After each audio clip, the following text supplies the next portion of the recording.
You walk out to the garden on a July morning, coffee still warm in your hand, and the cucumber vine looks perfect. It has climbed the trellis the way you wanted. The leaves are big and dark. The yellow flowers are everywhere, dozens of them, open and bright. And yet, when you look for fruit, really look, there is almost nothing there. A handful of small ones, maybe one or two worth picking. The rest of the vine just sits there, flowering and doing nothing. That is not a sick plant.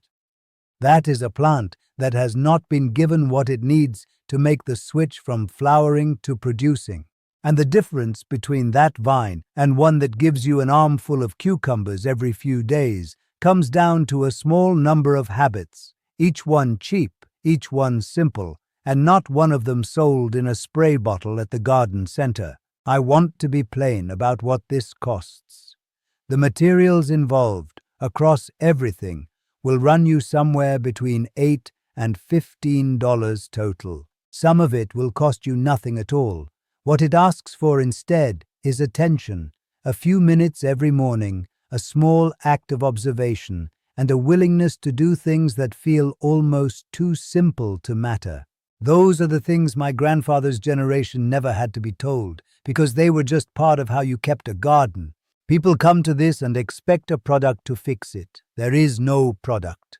That is the first thing worth understanding, and the rest gets easier from there. My father's family kept a kitchen garden on a hillside above our Satoyama village. That is the word for the landscape where the mountain meets the farmland, where forest and field and water run together. It is a particular kind of place, shaped by centuries of people growing food in it, and the gardens there were small and had to produce. Space was not wasted.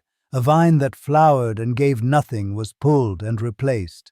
You learned fast what a cucumber plant needed, or you did not eat cucumber that summer. I grew up watching that garden, working in it from the time I was old enough to carry a basket, and what I learned there about growing food has stayed more useful to me than almost anything I have picked up since.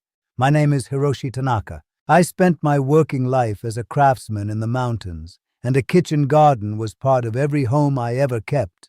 Cool, wet springs, summers that came in heavy and humid and then ended quickly, autumn frosts that arrived without much warning.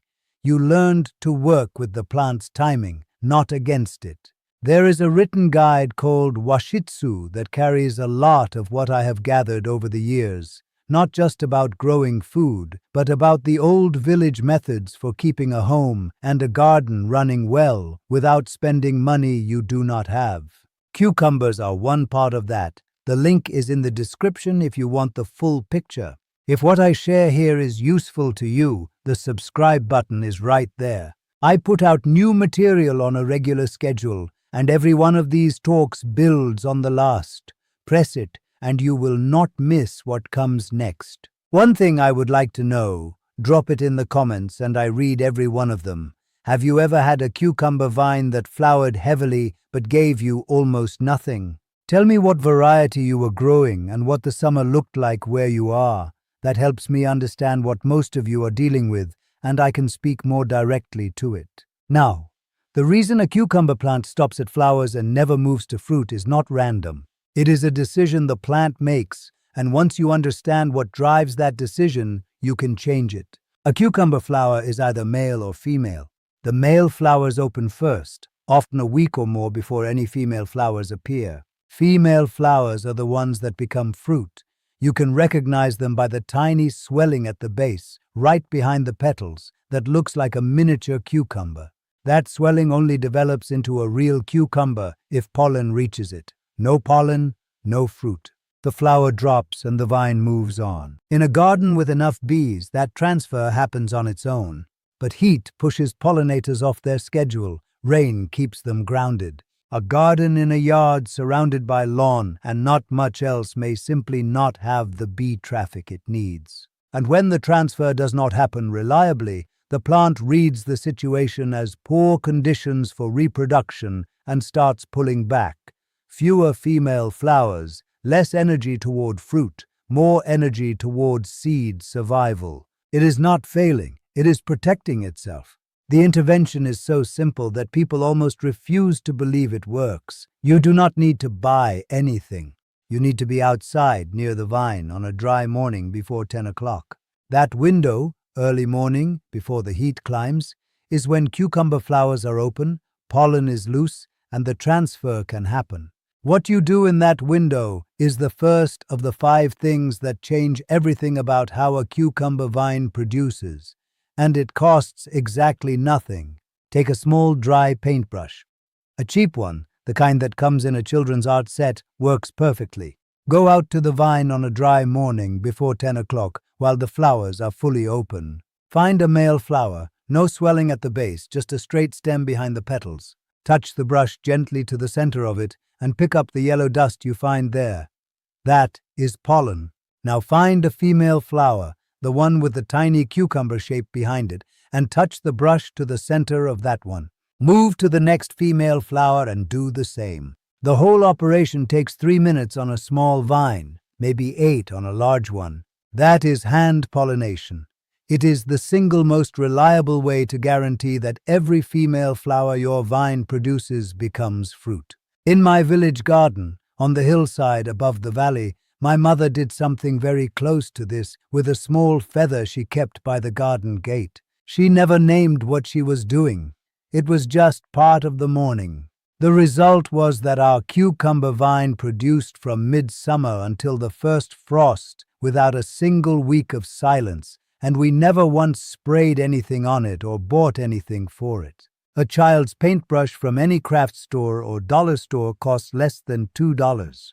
You will use it every morning for the rest of the season.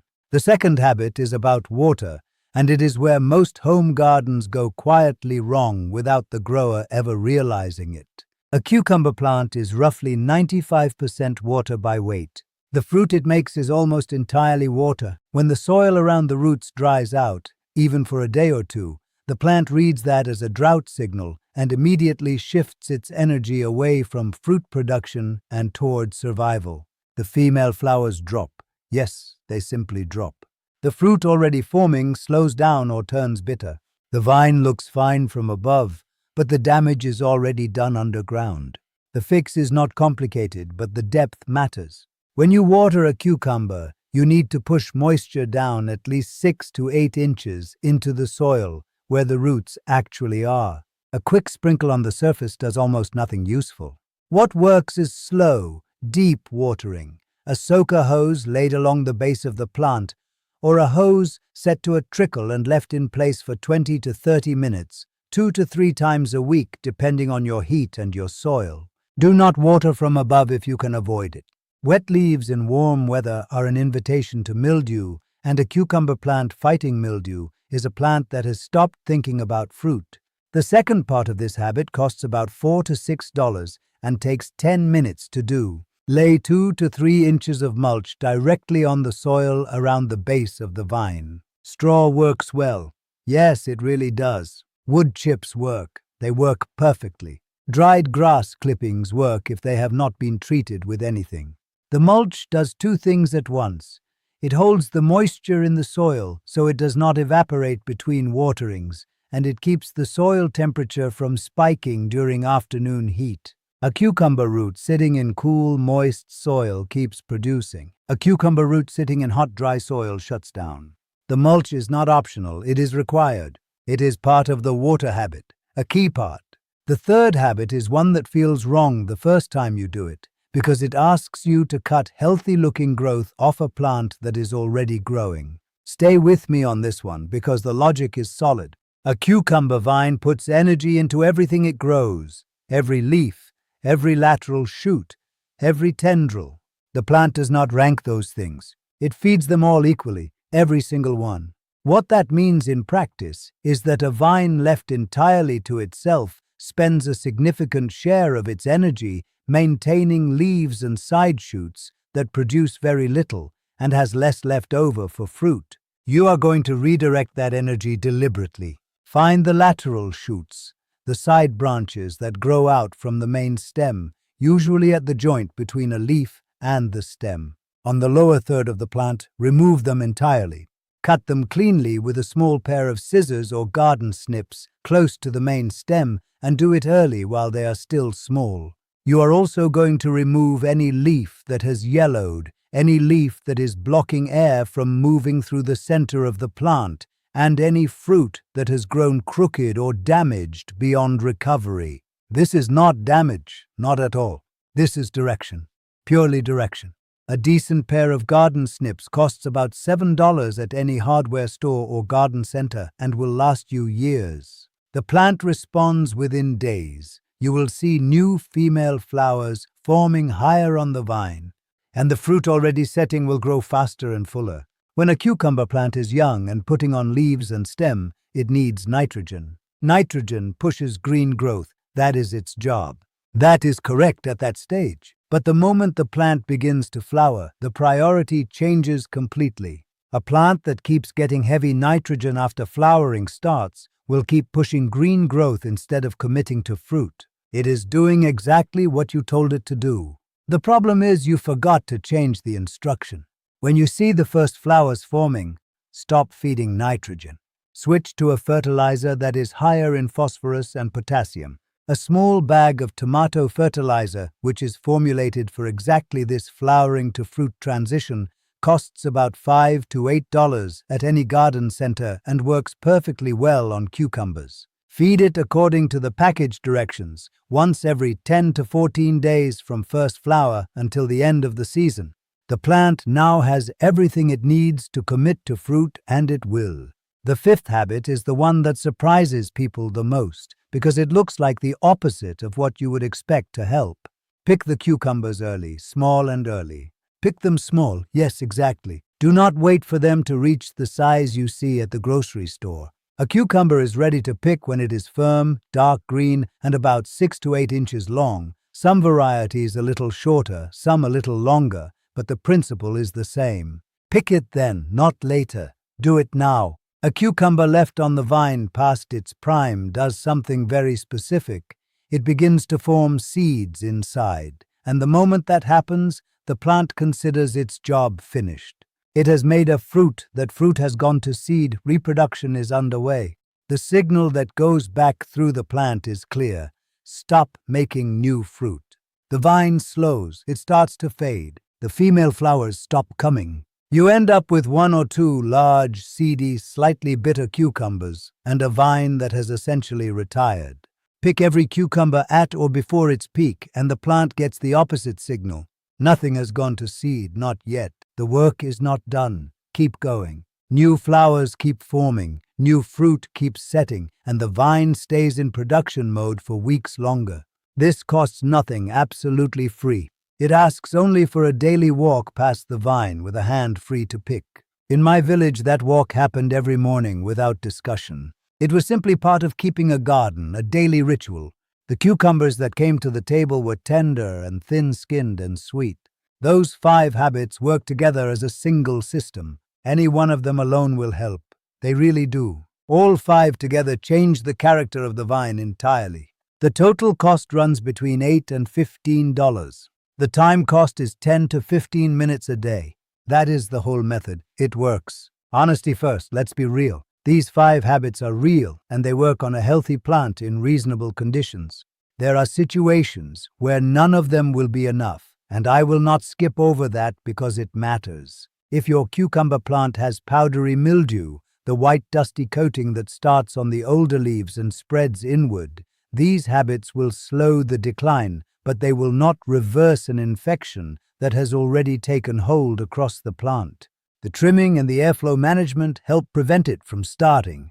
They are much less useful once it is established. A plant with heavy mildew is fighting for its life, and a plant fighting for its life is not thinking about fruit. If your vine is sitting in a spot that gets fewer than 6 hours of direct sun per day, the method will not overcome that.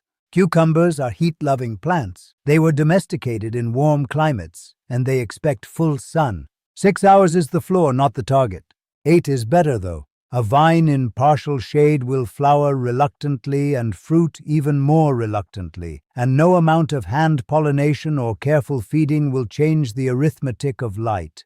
If you planted a variety that is not well suited to your climate or your season length, the results will be limited. Some varieties are bred for long warm seasons.